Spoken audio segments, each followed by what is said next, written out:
खास चर्चा की ओर हम बढ़ने वाले हैं। हम बात कर रहे हैं चीन के बाजारों की और आप सोच रहे होंगे कि जब हमारे बाजारों में इतनी उथल पुथल है अब ऐसे में चीन के बाजारों के बारे में बातचीत क्यों हो रही है। अब यहाँ पर इसकी जो अर्थव्यवस्था है यानी चीन की जो अर्थव्यवस्था है वो उम्मीद से बेहतर प्रदर्शन करती हुई दिखाई दे रही है। वैल्यूएशंस काफ़ी अट्रैक्टिव होते हुए दिखाई दे रहे हैं।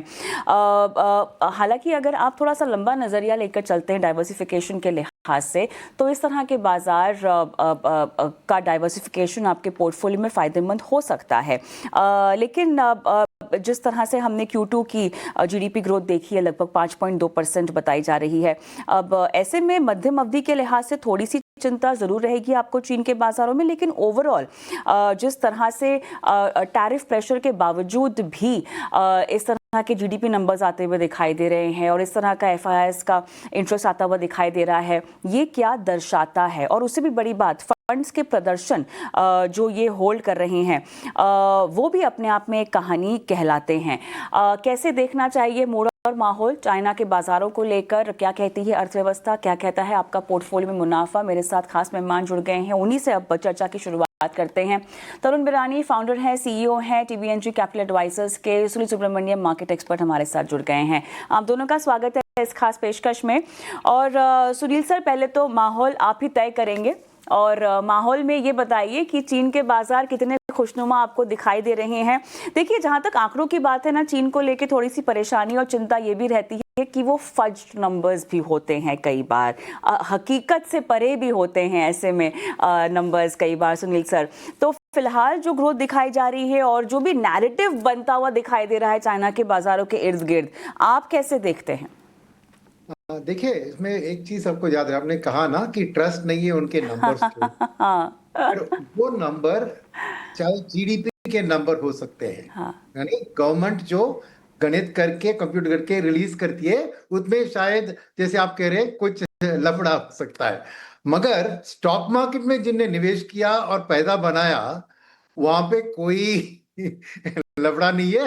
वो रियल कैश को डाल के रियल प्रॉफिट को निकाल रहे हैं। तो एक तरफ आप जितने वो नंबर को ट्रस्ट करते हैं वो एक बात है, मगर जो भी ट्रस्ट अपने करके उधर पैसा लगा दिया तो उसके बाद जो स्टॉक मार्केट की रिएक्शन होती है उसमें तो आपको इधर नुकसान या मुनाफा जो मिलता है वो असलियत में कैश है, राइट। तो इसलिए मेरा मानना है कि एक गिवन सिचुएशन है वो कि चीन में एक डिस्काउंट फैक्टर अप्लाई करते हैं FIIs, माने उनके नंबर में थोड़ी भरोसा उतना नहीं दिखाते, मानते हैं, मगर उस भरोसे के बावजूद उधर पैसा बनने का मौका है तो वो जाके निवेश करेंगे। अब आंकड़े लेट से 4.5 या 5% की जीडीपी है और असलियत में 3% रख लीजिए, फिर भी वो जो कैलकुलेट करते हैं उसको 3 लेके ही कैलकुलेट करके निवेश करते हैं और उसके बाद वो 5, 5.5 होता है तो 3, 3.25 होता है, फिर भी उनको मुनाफा बन गया। तो एक बात वो याद रखिए कि स्टॉक मार्केट एक अलग चीज है जहां पे आपको जो प्राइसेस दिखते हैं उसमें तो ट्रांसपेरेंसी है,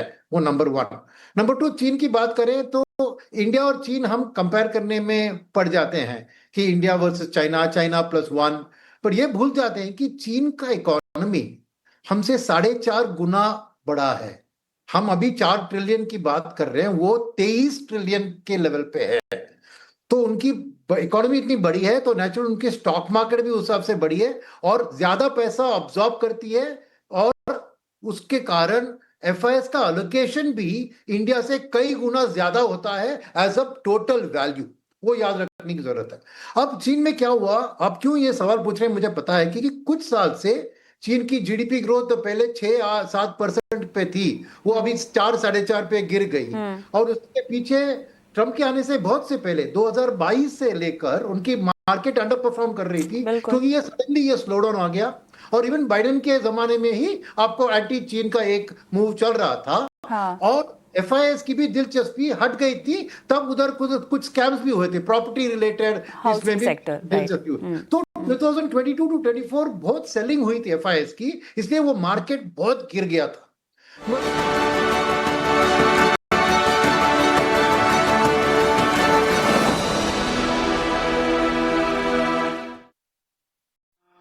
Promise me you'll find your way home.